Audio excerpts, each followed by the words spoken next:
All right, so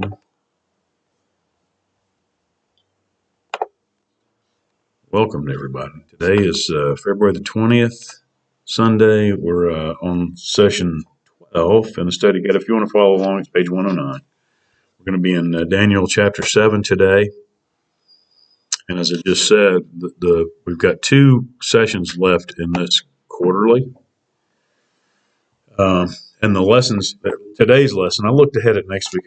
I honestly don't remember exactly what it was, but as I said a moment ago, the kind of the traditional stories that we know from Daniel, Shadrach, Meshach, and Abednego, the lion's den, those were finished with. Uh, the other part of Daniel that is, it's can be kind of confusing. It's both history and prophecy. It's history now, but also still contains an element of prophecy, are some of the things that Daniel saw in dreams and visions.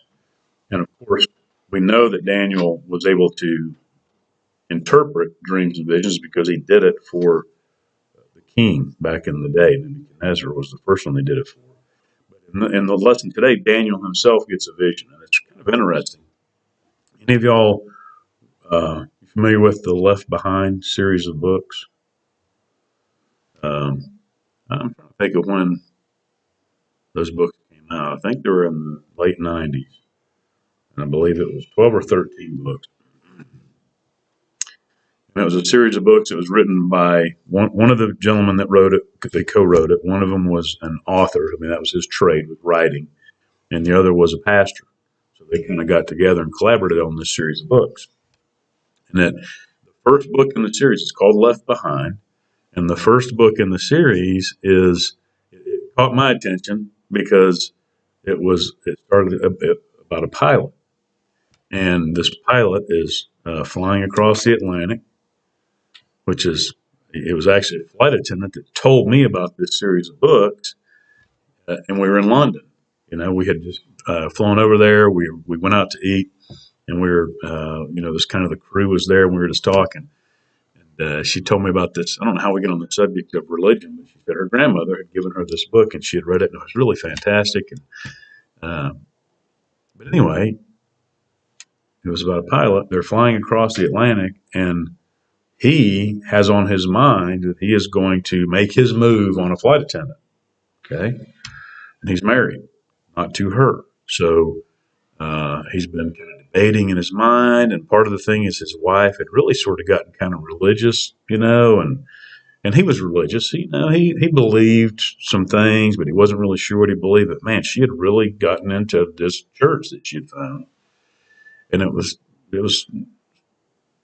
trying to say, I think how to characterize it, sort of a turnoff to him that, man, she's just really overboard. Not self-righteous, but she became more righteous, right? So anyway, he was in the cockpit thinking about how am I going to do this? Well, suddenly, I remember it right. They knock on the cockpit door and something's happened. A bunch of people just disappeared, and he goes back, and sure enough, there's a whole bunch of people missing from the plane that was over the Atlantic Ocean. Their clothes and all their effects and their belongings were in the seats, but the people were gone, right? And of course, what that signified was that was the rapture. And so they turned around and flew back to Chicago and landed, and then the rest of the book. So it started, this book, literally in the first probably, chapter or so, it started at the rapture. And then the rest of the series was about what happened from the moment of the rapture up until Christ comes back at the end of the 7-year tribulation period, and the story of the Antichrist and the 7-year tribulation. So it was a very fascinating, to me, it was a very interesting series of books.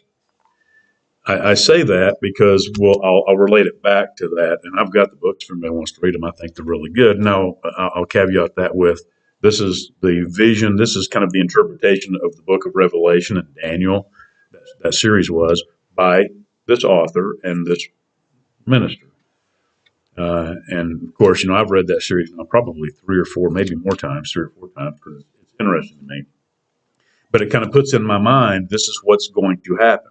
Well, this is what they kind of, how they interpret what's going to happen. So may or may not be accurate. Some pieces may and some may not.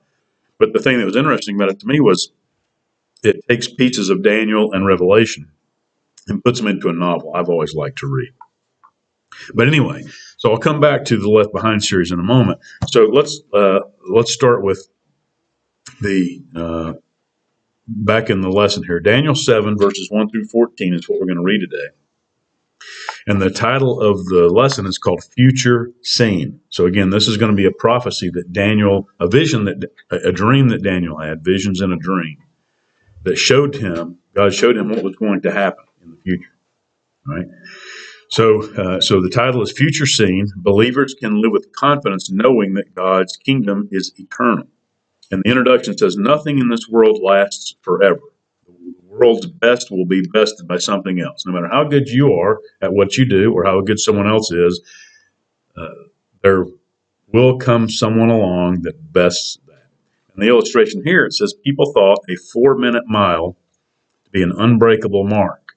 To run a mile in 4 minutes, that nobody thought it could be done because that's pretty speedy. But it says nobody thought that it could be done until Roger Bannister recorded the first one in 1954. So the first man broke a 4-minute mile in 1954. What I found was interesting was that now then it says more than blank American runners have done it since. Okay, so 1954 was the first time, and of course this was when I think back to 1954 and to today, the sports technology, the level of fitness of people now is leaps and bounds above 1954. I mean, to be physically fit is to be physically fit. But when you think about like the size of football players, the athletic ability of a professional basketball, professional athlete, whatever it is amazing. Okay. Now, some enhance their performance with drugs and other things, which I would never advocate that. If you can't do it on your own, then you need to be careful because some things can hurt you and be dangerous. But anyway, let's go back to the point. It says more than blank, and it gives a number of American runners have broken that 4-minute mile since 1954. Any idea, any guess on how many people? Thousands. Thousands? Probably thousands. That's what I would have thought. What it says here is more than 500 American runners have done it since. That's kind of surprised that since 1954, so that's, 68 years. In 68 years of a whole lot of advance in sports, more than 500. That doesn't seem like a lot. But anyway, the point was that records will be broken. So it says, we live in a temporal world. Now, temporal means temporary. It's kind of based on the word temporary. But one thing is certain, the return of Jesus. Okay, it says he told his disciples that his coming will part the sky and every eye will see him. And that's from Matthew 24, 30 to 31. Human history is headed somewhere, and every day is one day closer to Christ's return. So I'll step back into that Left Behind series. In any sort of other like TV shows or series or something that I've seen that deal with the rapture, one of the things like in that book was all these people disappeared. And it was on that airplane, but it was all over the world. People disappeared. And of course, there were people trying to come up with all sorts of explanations about where did those people go. Now, so that puts in my mind that suddenly people are just going to be gone. And of course, like this pilot, it didn't take him long to realize because of his wife, who had suddenly found a church that was, a Bible teaching, Bible belief, God fearing, Bible believing church. He knew almost immediately what had happened, okay? Because his wife had said, man, I want to evangelize to people because Jesus is coming back. And when he comes, his church, his people are going to go. They're going to go up in the rapture. The Bible says it. And that was one of the things that turned him off was, okay, enough of that. I don't want to hear about that. I want to live my life. Don't be telling me to get myself in order. So he knew what had happened in the story. But what's interesting was it says, Jesus told his disciples that his coming will part the sky and every eye will see him. Now, when Jesus comes back the next time for the church, it says he will come in the clouds of the air, and the dead in Christ will rise first, and then we that are saved will also go with him. And the pastor talks about how if you're out at the cemetery across the street, when that happens, these bodies will come, they will come out of the grave. The dead in Christ will rise first, and then we will go up with them. So almost simultaneously. But the question is, will the world see that and know exactly what's happened? I don't know. And it also says that when Christ comes back the time after that, so the next time is the rapture. And there's going to be the tribulation, the Antichrist rises, there's going to be one world government, and it's going to go bad after 7 years. And then Christ is going to come back to the earth, and he will rule. He will reign on earth as a conquering king. There'll be 1,000-year, that's called the millennial kingdom. And at the end of that 1,000 years will be the big white throne judgment, where God judges everything, and the earth is destroyed. And there's a new Jerusalem. God will destroy the earth with fire the next time. But that's after the 7-year tribulation and then the 1,000-year millennial kingdom. So it's a long ways down the road. But again, that doesn't mean that there's lots and lots of time, because as this pilot's wife in that story said, we need to be prepared. If the rapture came today, if you're not saved, then hopefully you have the opportunity. And in that series of books, people did have the opportunity to get saved. All right. But if you die, once you die, there is no way to get to heaven, all right, if you're not saved before you die. So, anyway, it's interesting. It says his coming will part the sky and every eye will see him. I don't know if that will be at the rapture. Certainly, Jesus' people will see him and we will be taken up with him. I don't know if the rest of the world will. When he comes back for the millennial kingdom and steps foot on the earth, of course, then the world will certainly see him and know. All right. Let me read through the verses here, chapter 7, verses 1 through 14, and sort of listen to it. So this is, again, he says that Daniel had a dream and visions of his head upon his bed. So this comes from a dream that Daniel had. And then sort of the first 14 verses, there's 28 verses in the whole chapter. But the first 14 is kind of two parts of this vision that he has. So let's read through it. It says, in the first year of Belshazzar, king of Babylon, Daniel had a dream and visions of his head upon his bed. Then he wrote the dream and told the sum of the matter. So he wrote this dream down so that he wouldn't forget it. In verse 2, Daniel spake and said, I saw in my vision by night, and behold, the four winds of the heaven strove upon the great sea, and four great beasts came up from the sea, diverse one from another. The first was like a lion, and had eagle's wings. I beheld till the wings thereof were plucked, and it was lifted up from the earth, and made stand upon the feet as a man, and a man's heart was given to it. And behold, another beast, a second, like to a bear, and it raised up itself on one side, and it had 3 ribs in the mouth of it between the teeth of it. And they said thus unto it, Arise, devour much flesh. After this I beheld, and lo, another, like a leopard, which had upon the back of it 4 wings of a fowl. The beast had also 4 heads, and dominion was given to it. After this I saw in the night visions, and behold, a 4th beast, dreadful and terrible, and strong exceedingly, and it had great iron teeth. It devoured and brake in pieces, and stamped the residue with the feet of it. And it was diverse from all the beasts that were before it, and it had 10 horns. I considered the horns, and behold, there came up among them another little horn, before whom there were 3 of the first horns plucked up by the roots.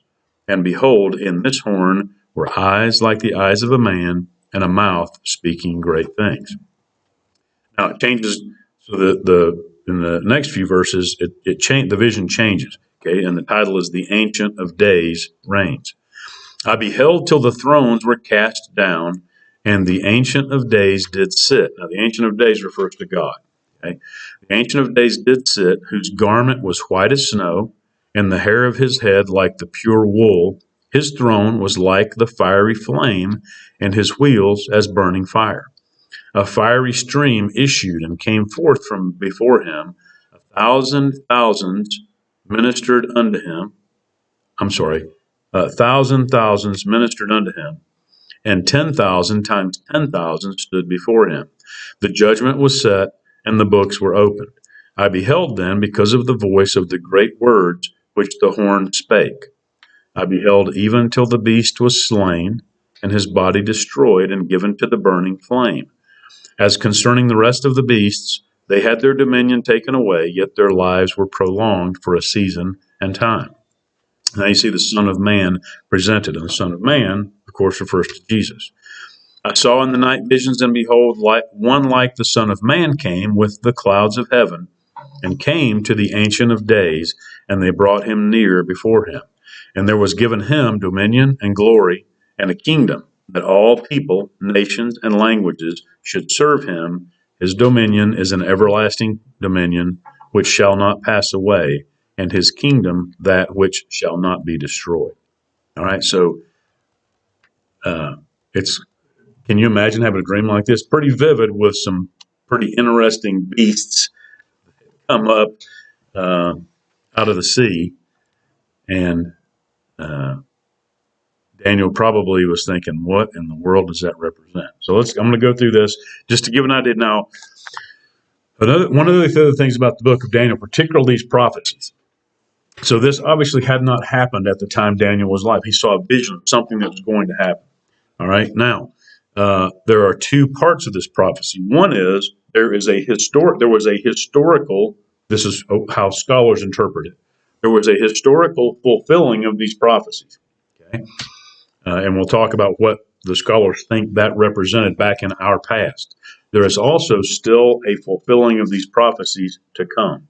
All right. And we'll talk about sort of what that represents. And the study guide doesn't really address that part of it. So I'll sort of give a little bit of words about that here in a few minutes. Okay, so let's see. Let's just go through this. We talked about the first verse. So Daniel has a dream, and visions of his head upon his bed. He wrote the dream down.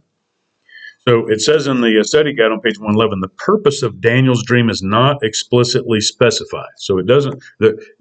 Unfortunately for us, this isn't spelled out perfectly clearly, so we know we can go, oh, that's what he meant. Okay, so it has to be interpreted. But it says the purpose of his dream is not explicitly specified, but it appears Daniel wanted to reassure the exiles. Remember, had been captured and taken away to Babylon. He wanted to reassure the exiles that God would continue to be faithful to them. So that over the course of this prophecy, this vision. So here's what he saw in his vision. In verse 2, the four winds of the heavens drove upon the great sea. And it talks about in the study guide that the four winds of the heaven, when you think about that, the four winds represent north, south, east, and west, the four cardinal directions. And it says the four winds of the heavens drove upon the great sea, and that's generally interpreted to mean the population, the people of the world. Okay? When you think the great sea, that's the population. So the four winds of heaven, something comes out of heaven and moves among or on the great sea, the people. And four great beasts came up from the sea. So out of this population of the world, four great beasts come up, diverse one from another. They don't come up at the same time. It's a sequential thing as it shows here, but they are all different one from the other. And so when you look at these, think about this picture. The first was like a lion. So imagine a lion. We all know what a lion looks like, but this one had eagle's wings. So it had wings on its back, I would think. And I beheld till the wings thereof were plucked. So the wings, as it describes in the study guide and in CSB, the wings were torn off of this beast. Okay? And it was lifted up from the earth and made stand upon the feet as a man. So perhaps this mythical, supernatural, whatever this beast was, a lion that had wings, it has its wings plucked, and it stands up as a man, and a man's heart was given to it. Okay, so I'm going to go through here. Let's see. We'll talk about here in just a moment what the ones. Well, we'll talk about it now. What the ones represent. So it says interpreters understand the lion. And again, this is past. Interpreters understand the lion as the kingdom of Babylon. So each one of these beasts represents a kingdom of some type. Okay. Now Daniel was living at the time in exile in Babylon. So this one actually was existing at that time. So it says the interpreters understand the lion as the king of Babylon. The eagle's wings probably denote great sovereignty over a large area. So you think about that, a lion is a sovereign animal, the king, right? The king of the jungle is the lion, is what we know as the lion of. But a lion in the jungle is limited. He can only go and be the king of as much as he can prowl, right? If he had wings, he could fly over and he could, be sovereign over a whole lot more area. So it says the eagle's wings probably denote great sovereignty over a large area, which Babylon was. Nebuchadnezzar, the king of Babylon, was sovereign over, again, that world as it existed at the time. The clipping of its wings probably refers to Nebuchadnezzar's humbling. Now, we talked about that a few weeks ago, how Nebuchadnezzar the king, it was prophesied that he was going to basically lose his mind and his people were going to reject him. He was going to hang out with, he was going to be like a beast. Remember, for, I'm trying to think how many years now, I think it was 7 years, he hung out and ate grass with the cows. He was like remember his nails grew, his hair was like feathers. He was like a wild man, literally and figuratively. So it says that maybe the clipping of the wings probably refers to Nebuchadnezzar's humbling. So that was the beginning of the downfall of that kingdom. And perhaps also to Belshazzar. Belshazzar was Nebuchadnezzar's son.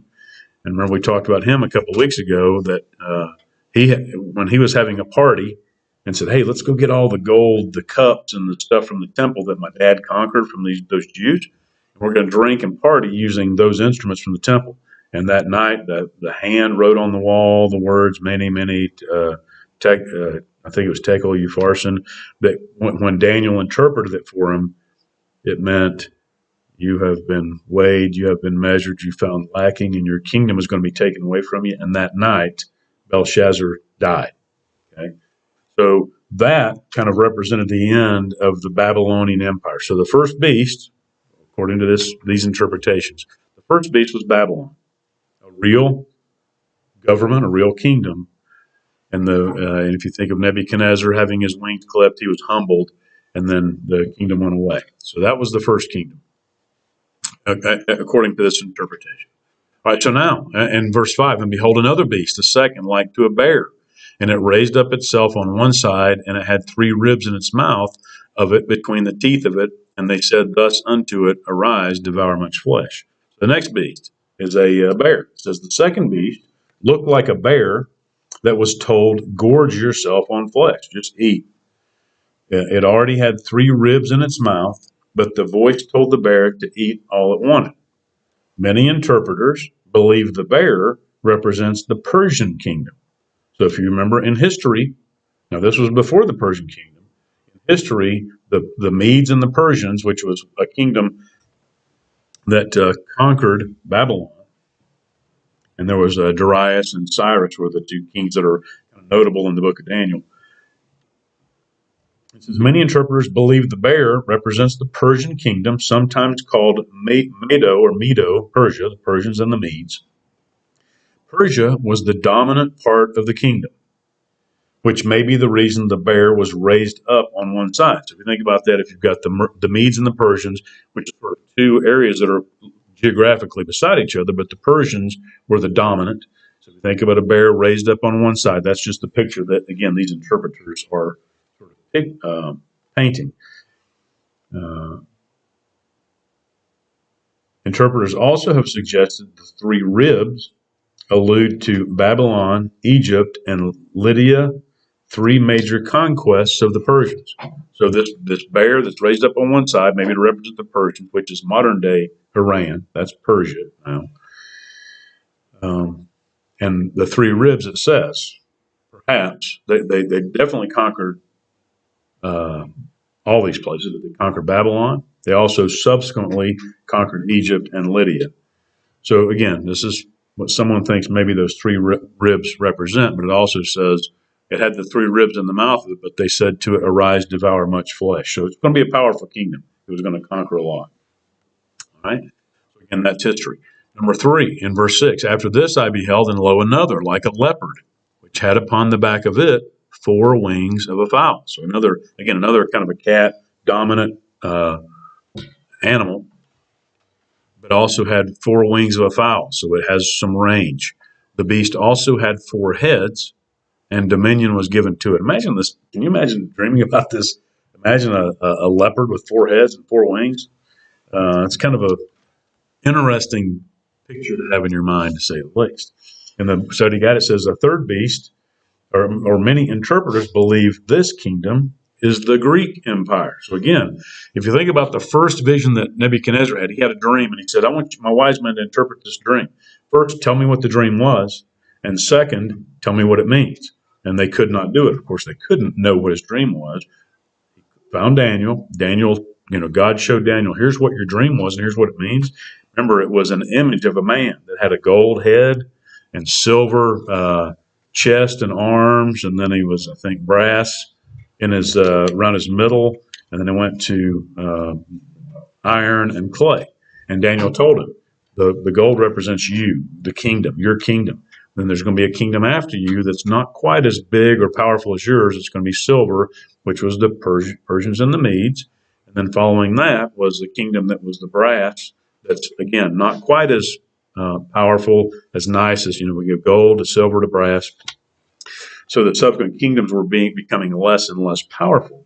But anyway, so this follows that. It says the third beast, many interpreters believe it's the Greek Empire, established by Alexander the Great. You may have heard of him in your history class. Again, when I was your age in high school, I didn't care a lot for history, so it was something for me to be endured. A lot of things about it now, I think, wow, there's a lot of interesting things, but certainly as pertains to the Bible and the future. But anyway, it says the interpreters believe it may have been the Greek Empire established by Alexander the Great. The four wings and four heads likely describe the four generals who divided Alexander's empire when he died. Now, again, this vision was long before any of that happened. And you also have to think that you can take what you know now and sort of apply it to that prophecy and say, oh, that makes sense. There were four generals. That may or may not have been what God was showing Daniel at that time, but it's a plausible explanation. I'll put it that way. Okay. So those are the Babylonians, the Persians, and then the Greeks. Then there's a fourth beast. Now, the fourth beast, this one is different from the others. And we get to verse 7. And after this, I saw in the night visions, and behold, a fourth beast, dreadful and terrible, and strong exceedingly. And it had great iron teeth. It devoured and brake in pieces, and stamped the residue with the feet of it. And it was diverse from all the beasts that were before it, and it had 10 horns. So this one, he doesn't equate it to something like a lion or a leopard or a bear, something that we can relate to. This was totally different. And the study guide says, first of all, this one was clearly different, and it was something supernatural as the way he describes it. Now, I'll just skip ahead a little bit in the Left Behind series, and also depending on how you read Daniel and Revelation. From the Left Behind, it talks about here, we'll see in a moment, this thing has 10 horns. And in Left Behind, it sets up that after the rapture, the world has to come together because there's going to be chaos, right? I don't know how many Christians there are on the planet or in the United States for that matter. But when all the Christians leave the world in the rapture, think about right now how, just in the United States, the trajectory that we're on. We were talking before class about some of the things that are happening right now in the world, whether it be with kids or adults. And the trajectory of the world is not towards the good. Okay, it's not towards godliness. It's toward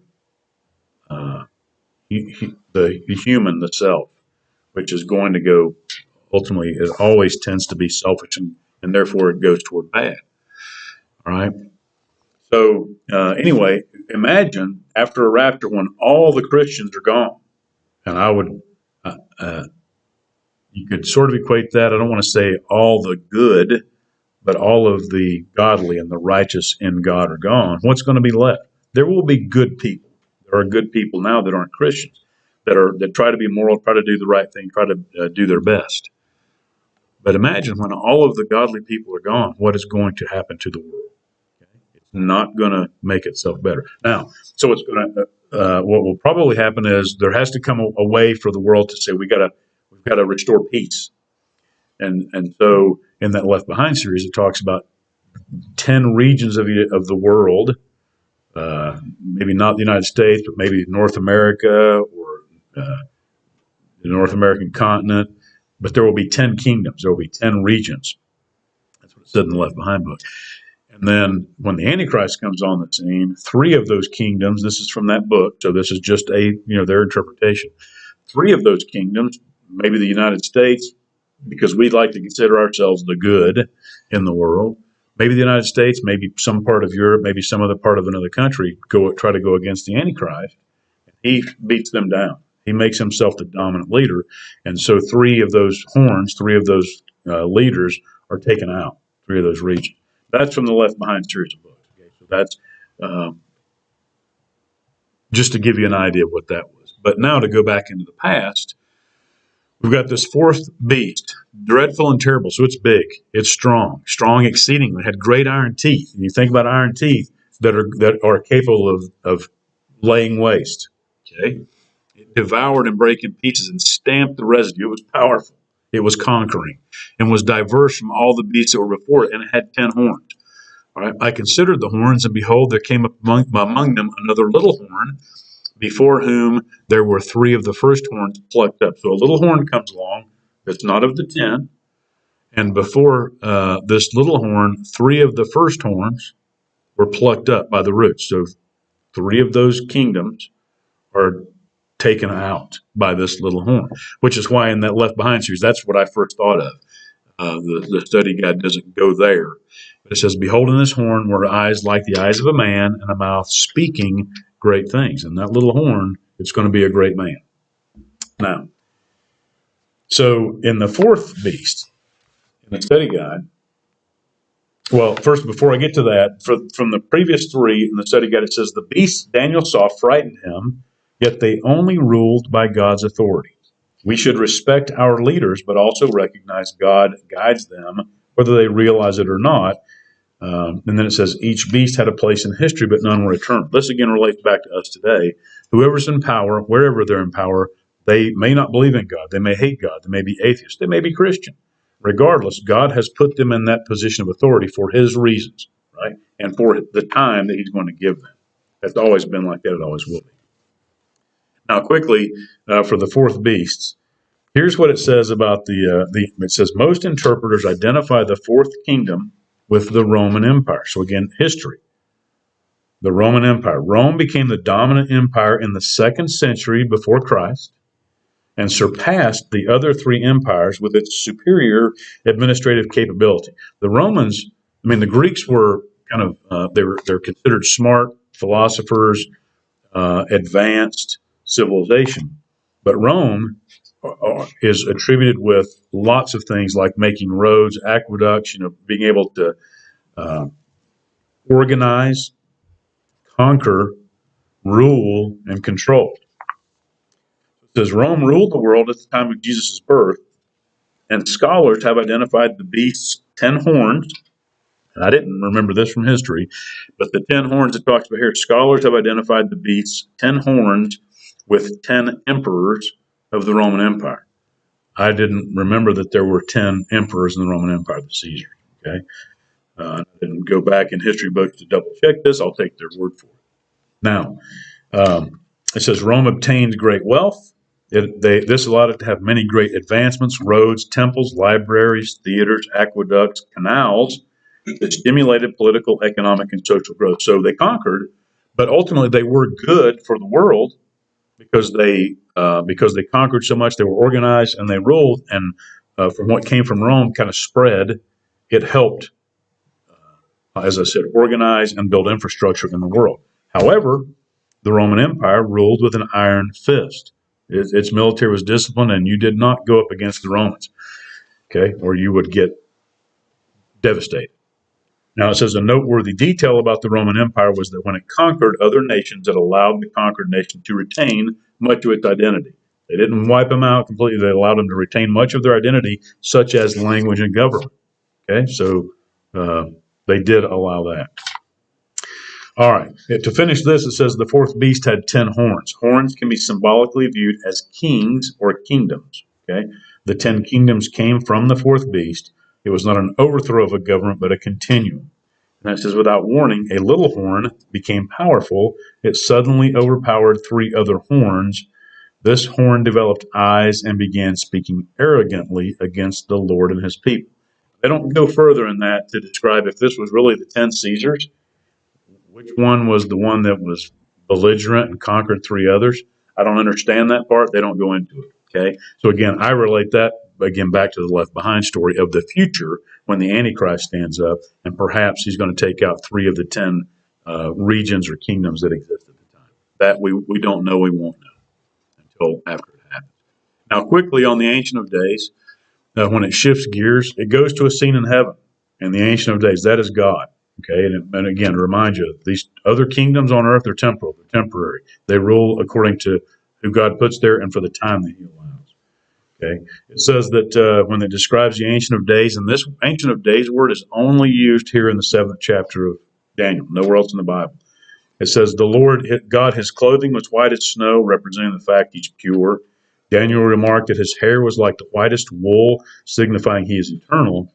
His throne was flaming fire. Its wheels were blazing fire, symbolizing God's presence, judgment, or purification. Okay? Many interpreters believe this referred to the ultimate judgment of the world. Some connect it with Daniel 12:1 and Revelation 3:5, which describe a book of life.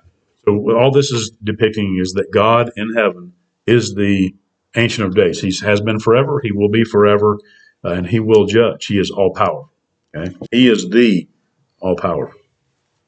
In verses 11 and 12, it says, the small horn continued to act in an outlandish manner, speaking arrogant words against God. And it says, as judge, God destroyed the horn and threw it to the burning fire. God does take the Antichrist in those end times at the end of the tribulation and cast him into the lake of the fire forever. With Satan goes in the lake of the fire, the false prophet, the Antichrist. So again, that's much later in time. And then the last part of it, it says, in the final part of Daniel's dream, he saw one like a son of man who came with the clouds of heaven. And I've already told you that describes Jesus. And the interesting thing about this is Jesus doesn't come subservient to God. He comes, and this is basically like a coronation of him. He is equal to God. We know God the Father, God the Son, God the Holy Spirit. It's all part of the same God. And in this vision, the Son of Man comes and associates himself with this verse. He calls himself the Son of Man in the New Testament when he's on earth. And he's asked when he's on trial, are you the Son of Man? And he says, you said it, which means, okay, I'm not disagreeing. That's what you accuse me of. And then, of course, he's crucified partially because of that blasphemy that the Jewish leaders think that he committed. All right? Let me finish this up with the conclusion here. It says, Daniel's vision does not specify whether it depicts the time of Jesus' first coming, his second coming, and millennial reign on earth, or his eternal reign. Because again, Christ already came once. He is coming again at the rapture, and then he will come again a third time to reign on earth, okay, forever. And Daniel does not delineate which one of those he's talking about. It could be all three at different, depending on how you interpret it. But it says, in any case, the vision assures followers of Jesus that they serve a Lord whose sovereign authority has been established and will never end. Those who rule kingdoms and nations today do so only because God has given them their authority, and he will choose when their rule ends. God's kingdom is eternal. His rule is perfect, and we will reign with him forever. Every day is one day closer. That's the bottom line, is that every day that goes on, whether the world gets worse or better, and we always can pray that there would be a revival, that people would turn back to God. But in any case, each day is one day closer to the next step, which is the rapture. All right. Questions, comments? Every one of you stayed awake. I'm impressed. All right. Okay. Fasten